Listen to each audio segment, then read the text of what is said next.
Assalamualaikum warahmatullahi wabarakatuh. Perkenalkan, nama saya Arya Surya. Saya di sini akan mempresentasikan beberapa resume materi yang sudah dibahas pada pekan-pekan lalu, dan inilah hasil resume karya saya. Yang pertama ada materi Islamic Communication Quotient, membahas tentang spiritual quotient. Marcel mendefinisikan SQ suatu kekuatan psikis yang dapat dikelola dan dikembangkan tidak sebatas alam fisik atau materi untuk mendapatkan nilai terhadap objek yang dikenalinya, sehingga lebih mendalam pengetahuan yang ditema dan dimilikinya. Potensi atau sumber daya insani ini yang melekat pada individu tersebut nilainya cukup besar. Yang kedua, membahas tentang pentingnya kecerdasan komunikasi dalam pendekatan spiritual. Islam mengajak manusia untuk berkata benar atau qaulan syadidan. Allah berfirman dalam surat Al-Ahzab, tidak memfitnah, tidak menggosip atau ghibah, tidak berprasangka buruk atau seuzon, tidak sombong atau takabur, hingga tidak hasud atau dengki. Sebaliknya, selain jujur, Islam juga mengajarkan agar kita senantiasa menggunakan kata-kata yang santun atau qaul al-halim, kata-kata yang lembut, qaulan al-layyinan, dan juga senantiasa menggunakan akal pikir. Ajaran-ajaran Islam yang disampaikan oleh Rasulullah SAW ini relevan dengan teori komunikasi modern. Komunikasi modern juga mengisyaratkan efektifnya komunikasi dengan kesesuaian antara pesan verbal dan nonverbal. Selanjutnya ada personal branding. Di sini personal branding menjelaskan tentang pengertian personal branding. Pengertian personal branding yang tercantum pada literatur salah satunya adalah sebuah refleksi tentang siapa diri kita dan apa yang kita percayai dan diekspresikan dengan apa yang kita lakukan dan bagaimana kita cara melakukannya. Di sini juga personal branding membahas tentang dapat mempengaruhi keputusan seseorang. Dengan personal branding, kita dapat mempengaruhi keputusan seseorang untuk membeli maupun mengontrol perilaku seseorang. Beberapa contoh keuntungan yang didapati dari personal branding yaitu meningkatkan wewenang dan kepercayaan dalam keputusan, menempatkan diri dalam peran leadership, dan mencapai tujuan. Terus ada fungsi personal branding. Fungsi ini dari adanya personal branding merupakan sebuah usaha untuk melakukan penciptaan persepsi yang dapat memberikan efek menarik dalam diri dan memperlihatkan kelebihan yang bisa memberikan perbedaan satu orang dengan orang lain. Menurut pendapat dari Peter Montoya memberikan penjelasan bahwa terdapat 8 konsep dalam melakukan pembangunan pada personal branding sehingga menjadikan individu tersebut menjadi pribadi yang sangat hebat. Terus ada brand awareness. Pengertian brand awareness.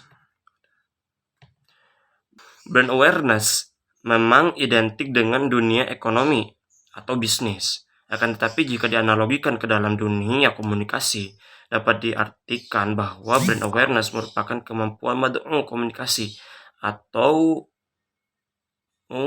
masyarakat untuk bisa langsung mengenali atau mengingat identitas seseorang komunikator hanya dengan melihat, mendengar, atau memikirkan sesuatu. Tujuan brand awareness. Tujuan utama brand awareness yaitu untuk mengingat loyalitas masyarakat melalui banyak cara. Semakin kuat image yang kita ciptakan, maka semakin kuat pula kesadaran masyarakat akan identitas yang kita usung. Terus ada fungsi brand awareness. Yang pertama, menciptakan persepsi. Brand awareness menyebar melalui channel seperti berita, media sosial, dan lain-lain. Jika berjalan dengan sesuai rencana, maka tercipta persepsi positif di benak masyarakat. Terus ada juga menciptakan jaringan. Jika direncanakan dengan baik, kesadaran akan menyebar seperti api. Identitas menjadi topik diskusi dan menciptakan jaringan yang dapat digunakan untuk menyebarkan informasi lebih lanjut. Terus juga ada menumbuhkan kepercayaan. Brand awareness menumbuhkan kepercayaan saat kita melihat orang-orang berinteraksi dengan suatu identitas dan mendapatkan pengalaman yang baik. Hal ini dapat membangun kepercayaan kita pada identitas tersebut meskipun kita belum terlalu berinteraksi dengan orang itu. Terus menggunakan cara branding yang benar dan profesional tentu bisa mendongkrak banyak sekali kepercayaan yang datang, entah dari sisi komunikator atau komunikannya. Oleh karena itu, penting menyusun dan membangun branding dengan menekan pada expertise dalam bidang tertentu. Terus materi selanjutnya ada karakteristik persepsi manusia. Materi ini membahas tentang pengertian persepsi. Dalam Kamus Besar Psikologi, persepsi diartikan sebagai suatu proses pengamatan seorang terhadap lingkungan dan menggunakan indera-indera yang dimiliki sehingga ia menjadi sadar akan segala sesuatu yang ada di lingkungannya. Karakteristik persepsi manusia juga dapat mempengaruhi faktor yang mempengaruhi persepsi. Faktor yang pertama ada faktor eksternal, meliputi beberapa ukuran objek, warna objek, keunikan stimulus, intensitas stimulus, dan gerakan objek. Selain eksternal juga ada faktor internal yang meliputi fisiologis, perhatian, minat, pengalaman, dan suasana hati. Terus di sini juga pengelompokan.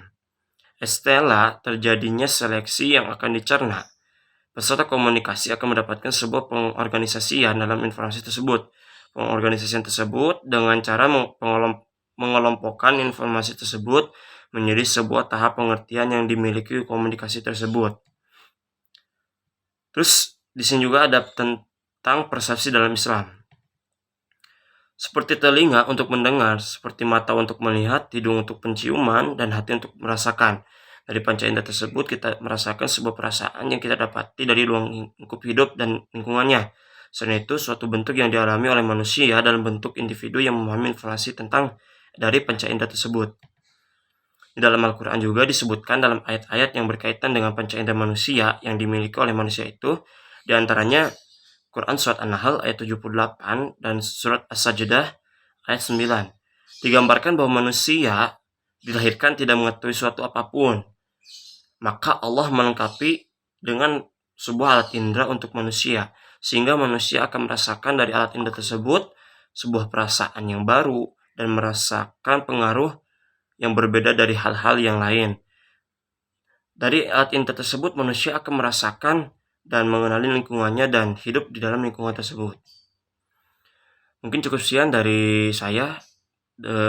Mohon maaf bila saya banyak kekurangan. Sejatinya kesempurnaan itu datangnya dari Allah dan kekurangan itu sejatinya datang dari saya.